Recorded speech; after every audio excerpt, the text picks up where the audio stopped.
If you've ever grown tomatoes, you know the excitement and the frustration that comes with waiting for them to ripen. You watch the plants grow tall and strong, blossoms appear, and fruits swell into perfect green globes. But then, nothing. Week after week they stay green, stubbornly refusing to blush into that deep red color you've been dreaming of. Meanwhile, your neighbor is bragging about picking baskets of juicy ripe tomatoes, and you're left wondering, what am I doing wrong? Here's the good news. You're not alone, and it's not your fault. Tomatoes are one of the most rewarding crops to grow, but also one of the most misunderstood.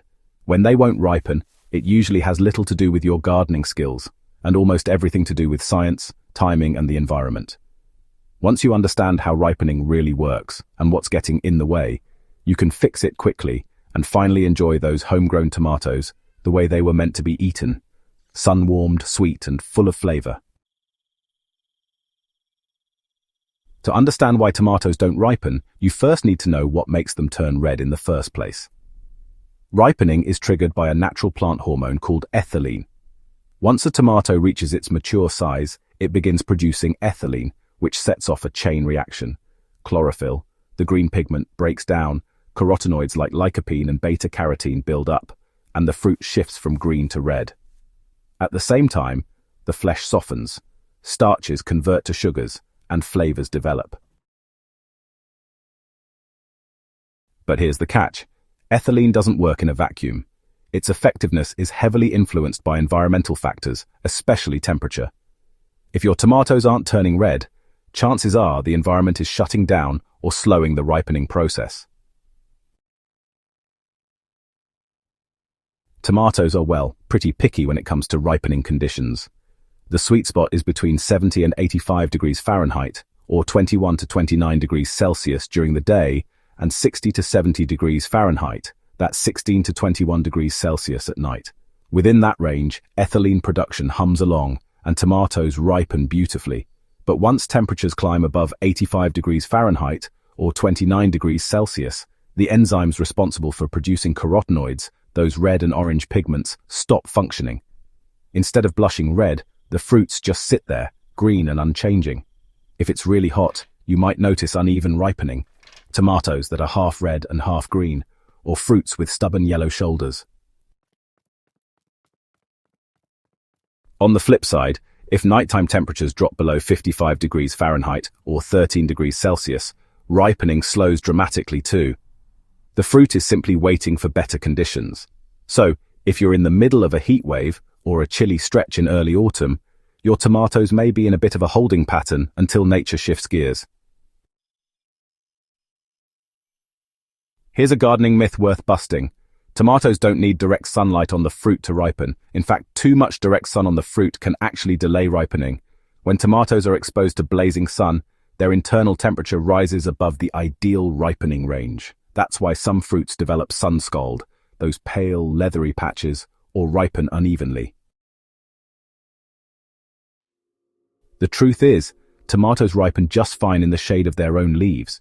The leaves do the photosynthesis, producing the sugars that fuel ripening, while the fruit simply needs the right temperature and ethylene balance. Over-pruning to expose fruits may seem helpful, but it can actually backfire by overheating them. Nutrient imbalances are another hidden reason tomatoes stay green. Many gardeners love feeding their plants with nitrogen-rich fertilizer to keep them strong and leafy. But here's the problem. Too much nitrogen tells the plant, grow leaves, not fruit. This can delay ripening because the plant diverts energy to foliage instead of finishing its fruits. Potassium, on the other hand, plays a huge role in ripening. It helps transport sugars into the fruit and supports the development of those red pigments. If your plants are lush and green but their fruits seem stuck, it could be a sign you've overdone the nitrogen and undersupplied the potassium. Switching to a balanced or potassium-boosted fertilizer at the fruiting stage can make a noticeable difference.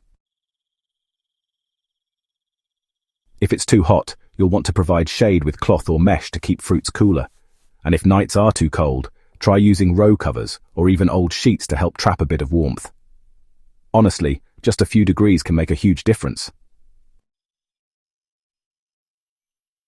Resist the urge to strip leaves for more sun because the canopy actually shields fruits from overheating and helps maintain steady ripening. Plants ripen fruit as part of their survival strategy. By slightly reducing watering or trimming back unnecessary growth, you can sort of nudge them into finishing the job. Just don't overdo it. Controlled stress is really the key.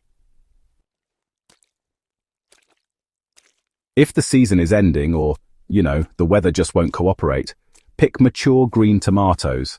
That's ones that are firm, full-sized with a slight gloss, and bring them inside. Place them in a paper bag along with a ripe banana or apple. The ethylene gas released by these fruits will, speed up ripening. Ease up on nitrogen once fruit has set, and switch to a fertilizer higher in potassium and phosphorus. This tells the plant it's time to shift energy from leaves to fruit. At the end of the day, tomatoes are living things, not machines. They won't always ripen on your schedule, and sometimes patience is the best remedy. Still, by understanding the science, ethylene, temperature, sunlight, and nutrients, you gain the power to work with nature instead of against it. So next time your tomatoes seem stubbornly green, don't panic. Check the weather, adjust your care routine, and use a few gardener's tricks to coax them along. Before long, you'll slice into that first sun-ripened tomato, juices running, flavor bursting, and you'll know the wait was worth it. Because the truth is, the reason your tomatoes won't turn red isn't some mystery. It's just nature doing what it does best. And when you learn how to work with it, you unlock one of the sweetest rewards in gardening.